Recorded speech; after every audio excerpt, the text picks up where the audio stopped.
दोस्तों, इजराइल का आतंकवाद रुकने का नाम नहीं ले रहा है और जब ये आतंकवाद रुकने का नाम नहीं ले रहा है तो पूरी दुनिया का समर्थन फलस्तीन को मिलने लगा है, जहां पूरी दुनिया में 192 देशों में 150 देश खुल करके फलस्तीन का समर्थन कर रहे हैं और आज़ाद फलस्तीन को आज़ाद घोषित कर चुके हैं, जिससे बौखलाहट में इजराइल लगातार बमबारी राफा के अंदर कर रहा है। और परसों की गई राफा के अंदर बमबारी में 60 से ज़्यादा लोगों को शहीद कर दिया गया। और जब 60 से ज़्यादा लोगों को शहीद किया गया, जिसमें 35 से ज़्यादा लोग जिंदा जल करके शहीद हो गए और पूरी दुनिया ने देख लिया कि असल में आतंकवाद क्या है और आतंकवाद की परिभाषा क्या है, जिसे इजराइल दुनिया को बखूबी दिखा रहा है। और जब राफा के अंदर खतरनाक बमबारी की जा रही है तो हमास के जरिए और हमास के ब्यूरो चीफ इस्माइल हानिया द्वारा ये अपील दुनिया से की गई कि पूरी दुनिया को इस आतंकवाद के खिलाफ सड़कों पर आना पड़ेगा और मजलूम फलस्तीनियों के हक में आवाज़ को बुलंद करना पड़ेगा।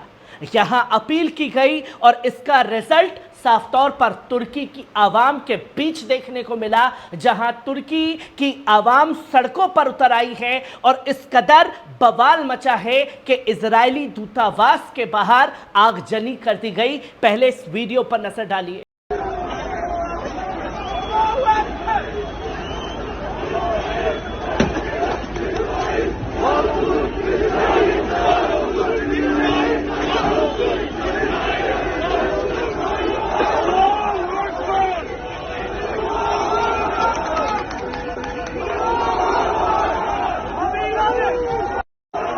आपने देखा कि किस तरीके से दूतावास के बाहर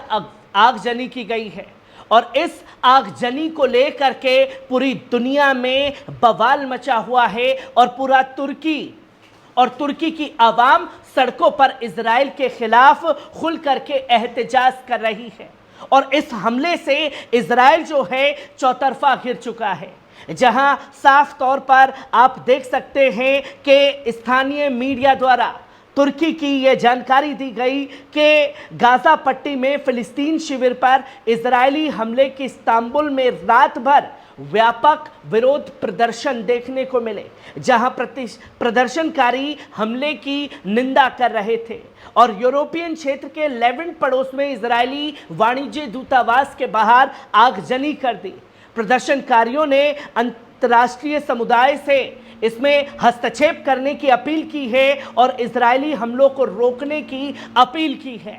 और साथ ही साथ अपने राष्ट्रपति रसब तैयब अर्दोगान के ज़मीर को भी ललकारा है और नारे लगाए हैं एर्दोगान के खिलाफ भी कि जो एर्दोगान दुनिया भर के देशों के लिए मदद करते फिरते हैं, वो फ़लस्तीन के लिए आगे क्यों नहीं आ रहे,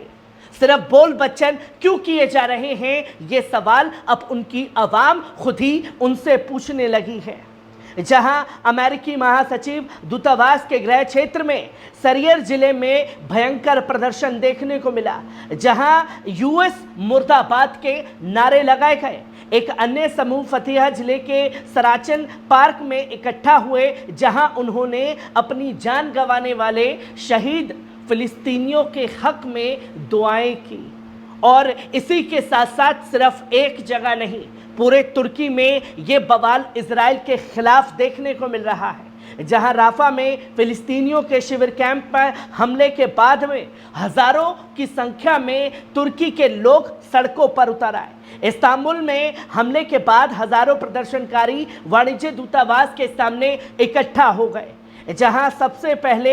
बारब्रेसन हेस्टिन के पास मस्जिद में इकट्ठा हुए, फिर एक मार्च निकाला। तुर्की झंडे लेकर वाणिज्य दूतावास के पास पहुंचे, जिसमें उनके हाथों में फिलिस्तीन का भी झंडा था। एक मार्च निकाला। भीड़ ने इजराइल के कार्यों की निंदा करते हुए हथियारा इजराइल फिलिस्तीन से बाहर निकलो और नदी से समुद्र तक फिलिस्तीन आज़ाद होगा के नारे लगाए गए हैं।